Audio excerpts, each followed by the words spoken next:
Hello மக்களே, welcome to my channel. தொடர்ந்து பேசுகிறதுக்கு சப்ஸ்கிரைப் பண்ணுங்கள், சப்போர்ட் பண்ணுங்கள். வாங்க இன்றைக்கி ஐஎன்ஆரில் என்ன ஆச்சுன்னு பார்ப்போம். யாருமே எதிர்பார்க்காத விதமாக நிலா வீட்டை விட்டு போகிறாங்க. சோழனுக்கு அந்த அதிர்ச்சி தாங்கலை. இப்போ என்ன பண்ண போகிறாரு சோழன்? இதுதான் இன்றைக்கோட எபிசோட். பார்த்திங்கன்னா ஆல்ரெடி வானதி கிட்ட ஒரு பிரச்சனை நடந்துகிட்டு இருந்தது. வானதி கல்யாணம் வரைக்கும் போகிறேன் அப்படின்னு சொல்லிட்டு அந்த கல்யாணம் பண்ணிக்கிறேன் அப்படின்ற மாதிரி போனாங்க. ஆனால் அவங்களால பாண்டியை விட்டு கொடுக்க முடியல. அதனால் பாண்டிக்கிட்ட கெஞ்சி கடைசியாக சமாதானம் ஆயிட்டாங்க. பாண்டியை வீட்டில் கல்யாணம் வேணாம் அப்படின்னு சொல்கிறாங்க. உடனே பாண்டி, நீ பண்ண தப்புக்கு நான் ஏன் சொல்லணும், அவங்க என்ன நினைப்பாங்க அப்படின்னு சொல்கிறாங்க.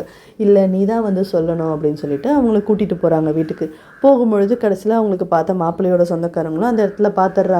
வீட்டுக்கு போனால் ஒரே பிரச்சனையாக நடக்குது.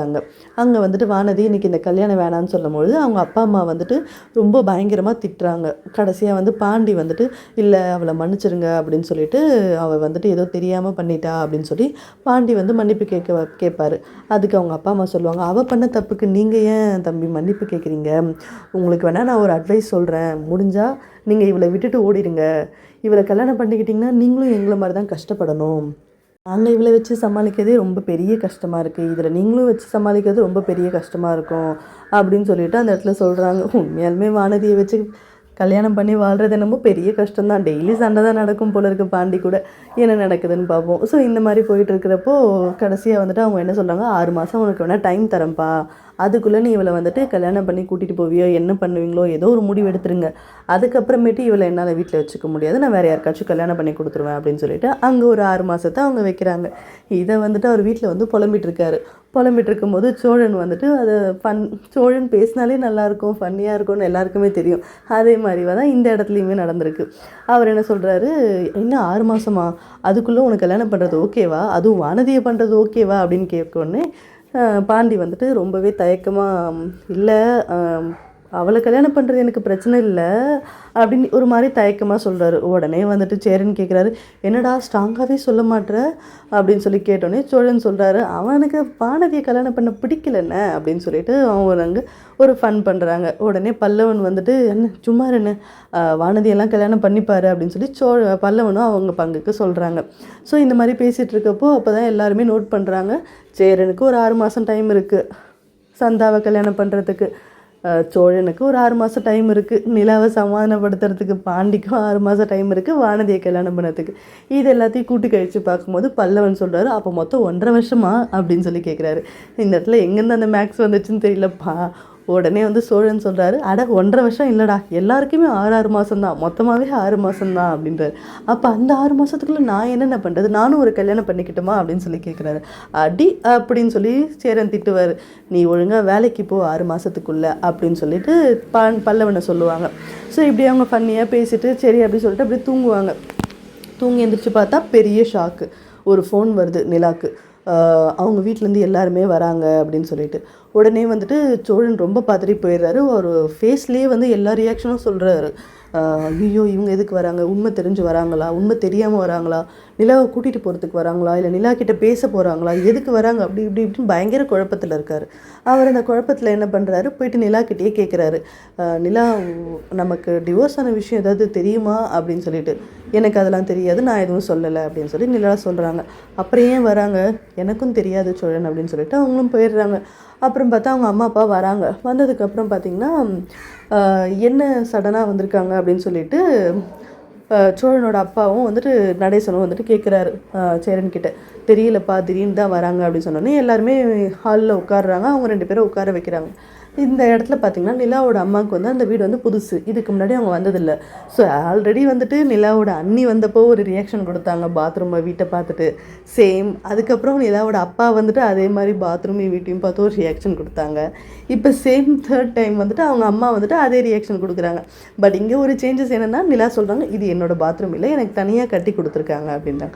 அந்த இடத்துல நிலாவோட அம்மா உனக்கு பாத்ரூம்லாம் தனியாக கட்டி கொடுக்குறாங்களா, அவ்வளோ நல்லா உன்னை பார்த்துக்கிறாங்களா அப்படின்னு சொல்லி கேட்குறாங்க. அப்படின்னு நம்ம எதிர்பார்த்துருப்போம். ஆனால் அவங்க அப்படி கேட்கல. இந்த வீட்டில் நீ எப்படி இருக்கிற, உனக்கு ஒரு பாத்ரூம் வசதி கூட இல்லை அப்படின்னு சொல்லி வழக்கம் போல் இப்படி தான் கேட்குறாங்க. நிலா அதெல்லாம் இல்லைம்மா நல்லா தான் பார்த்துக்கிறாங்க அப்படின்னு சொல்லிட்டு சொல்லுவாங்க. சரி அப்படின்னு சொல்லிட்டு எல்லாம் முடிச்சுட்டு சபையில் உட்காருவாங்க. அப்போ நிலாவோட அம்மா சொல்லுவாங்க, அதான் உனக்கு தான் டிவோர்ஸ் ஆகிடுச்சுல, இதுக்கப்புறம் எதுக்கு நீ இந்த வீட்டில் இருக்கணும், வா எங்கள் கூட கிளம்பலாம் அப்படின்னு சொல்லி சொல்லுவாங்க. என்னது அப்படின்னு சொல்லி இவங்க ஷாக்காக புரியாத மாதிரி கேட்பாங்க. அதான் உனக்கு டிவோர்ஸ் ஆகிடுச்சுல, வா போகலாம் அப்படின்னு சொல்லி கேட்பாங்க. எனக்கு டிவோர்ஸ் ஆனது உங்களுக்கு எப்படி தெரியும் அப்படின்னு சொல்லிட்டு நிலா கேட்குறாங்க அந்த இடத்துல. உடனே வந்துட்டு நிலாவோட அம்மா வந்துட்டு, எங்களுக்கு எல்லாமே தெரியும், நீ வந்து எங்கள் கூட இல்லைனாலுமே எங்களோட நினப்பு ஃபுல்லாக எப்பவுமே உன்னை சுற்றி தான் இருக்கும் நிலா. உனக்கு இதுக்கப்புறம் இந்த வீட்டில் நீ என்ன பண்ண போகிற, வா ஒழுங்கா எங்கள் கூட வந்துரு அப்படின்னு சொல்லி அவங்க சொல்கிறாங்க. நிலா வந்துட்டு எதுவுமே சொல்லாமல் தயங்கி தயங்கி நிற்கிறாங்க. நீ வா நம்ம ஃபஸ்ட்டு பேசுவோம், நாங்கள் உங்ககிட்ட தனியாக பேசணும் அப்படின்னு சொல்லிட்டு நிலாவோட அம்மாவும் அப்பாவும் சொல்கிறாங்க. உடனே வந்துட்டு சரி அப்படின்னு சொல்லிட்டு பேசிட்டு வந்துடுறேன் அப்படின்னு சொல்லிட்டு இவங்க போகிறாங்க. இவங்க வந்து ஒரு கோயிலுக்கு கூட்டிகிட்டு போகிறாங்க நிலாவை. அங்கே கூட்டிகிட்டு போயிட்டு நிலாவை வந்துட்டு ஒரு மாதிரி தூண்டுதல் மாதிரி பண்ணுறாங்க அவங்க. சும்மா தேங்காய் உடச்சி கொடுக்கறது, சாமி கும்பிட்றது, அப்படி இப்படின்னு சொல்லி பண்ணோன்னா நிலா வந்து நம்ம கூட வந்துடுவா அப்படின்னு நினச்சிட்டு அவங்க அதெல்லாம் பண்ணுவாங்க. அங்கே கோயிலில் வந்து எதுவுமே ஒர்க் அவுட் ஆகாது. அதுக்கப்புறம் என்ன பண்ணுவாங்க, சோழன் வீட்டிலேருந்து யோசிச்சுக்கிட்டே இருப்பார். நிலாவை கூட்டிகிட்டு போனாங்க, நிலாவை எப்படி கூட்டிகிட்டு வருவாங்க, என்ன நடக்கும் அப்படின்னு அவங்களுக்கு ஒன்றுமே புரியல. அதுக்கப்புறமேட்டு கோயிலேருந்து பார்த்திங்கன்னா அவங்க அப்படியே அங்கேருந்து எல்லோரும் 3 பேருமே ஒன்றா கிளம்பி இங்கே ஒரு கெஸ்ட் ஹவுஸ் மாதிரி எடுக்கிறாங்க தனியாக. அந்த இடத்துக்கு ஒரு நைட் நாங்கள் நிலாவை வச்சுக்கிறோம் அப்படின்னு சொல்லிட்டு அங்கே கூட்டிகிட்டு போயிடுறாங்க. சோழனுக்கு என்ன பண்ணுறதுனே தெரியல. ஐயோ நிலாவை பார்க்காம எப்படி இருக்கிறது, நிலாவை ஏதாவது பிரெயின் வாஷ் பண்ணி கூட்டிகிட்டு போயிடுவாங்களா அப்படின்னு ஒரு பயத்துலேயே இருக்கார். அங்கே பார்த்திங்கன்னா அந்த கெஸ்ட் ஹவுஸ்க்கு போனதுக்கப்புறமேட்டு வந்துட்டு நிலாவோட அம்மாவும் அப்பாவும் அங்கே வந்து நிலாவை வந்துட்டு விழுந்து விழுந்து கவனிக்கிறாங்க. நிலா அம்மா சமைச்சலாம் கொடுக்குறாங்க. அதுக்கு நிலா கிட்ட போயிட்டு, நீ ரொம்ப நாள் ஆச்சுல அம்மா கையெல்லாம் சாப்பிட்டு, இன்றைக்கி சாப்பிடு அப்படின்னு சொல்லிட்டு சொல்கிறாங்க. உடனே நிலாவும் அதை சாப்பிட்றாங்க. ரொம்ப நல்லா இருக்குமா அப்படின்னு சொல்லிட்டு ஒரு மாதிரி அழுதுகிட்டே கட்டி பிடிச்சிக்கிறாங்க. அதுக்கப்புறம் அப்படி பண்ணிகிட்டே இருக்கிறப்போ சடனாக காலிங் பெல் சத்தம் கேட்குது. அங்கே பார்த்திங்கன்னா நம்ம சோழன் என்ட்ரி. சோழன் வந்து பரோட்டாவும் சால்னாவும் வாங்கிட்டு வராது. யாருக்கெல்லாம் பரோட்டா சால்னா பிடிக்குமோ அவங்களாம் ஒரு லைக் போடுங்க. அதை வாங்கிட்டு வந்து கொடுத்தோடனே நிலா வந்துட்டு ஒரு மாதிரி சந்தோஷமாக வராங்க. ஆனால் வந்துட்டு என்ன பண்ணுறது அப்படின்னு சொல்லிட்டு தெரியாமல் ஒரு மாதிரி முழிக்கிறாங்க. உடனே சோழன் என்ன பண்ணுவார், ஒரு பிளேட் எடுத்து பரோட்டாவெல்லாம் பிச்சு போட்டு சால்னாவெல்லாம் ஊற்றி ஒரு மாதிரி ரொம்ப ஒரு மாதிரி எம்மியாக சூப்பராக அப்படி பார்த்தோன்னே நாக்கில் எச்சி விடுற மாதிரி ரெடி பண்ணி கொடுப்பாரு. உடனே நிலாவும் அதை கடன்னு எடுத்து சாப்பிடுவாங்க. இதை பார்த்து வந்துட்டு நிலாவோட அம்மாவும் அப்பாவும் ரொம்ப ஷாக் ஆவாங்க.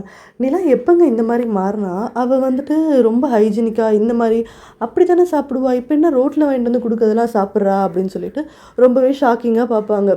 அதுக்கப்புறமேட்டு வந்துட்டு சரி அப்போ வந்து சோழனை நிலாவுக்கு பிடிச்சிருக்கு போல இருக்குது அப்படின்னு சொல்லிட்டு கேட்பாங்க. உனக்கு சோழனை பிடிக்குமா, எனக்கு பிடிக்குமே அப்படின்னு சொல்லிட்டு நிலாவும் சொல்லுவாங்க.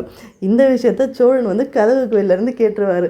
அவருக்கு ஒரே சந்தோஷம் தாங்கும். இந்த சிவா மனசில் சக்தி படத்தில் வர மாதிரி அப்படியே வெளியில் டான்ஸ் ஆடுவார் அவர் பயங்கரமாக. இந்த மாதிரி தான் நடக்கும். இதுதான் என்னோடய ப்ரெடிக்ஷன் மக்களே. இதே மாதிரி தான் நீங்களும் ப்ரெடிக்ட் பண்ணிங்கன்னா கமெண்டில் போடுங்க. மறக்காமல் சப்ஸ்கிரைப் பண்ணுங்கள். அப்போ தான் நம்ம தொடர்ந்து கதை பேச முடியும் இதே மாதிரி. ஸோ மறக்காமல் சப்ஸ்கிரைப் பண்ணுங்கள். தேங்க்ஸ் ஃபார் வாட்சிங்.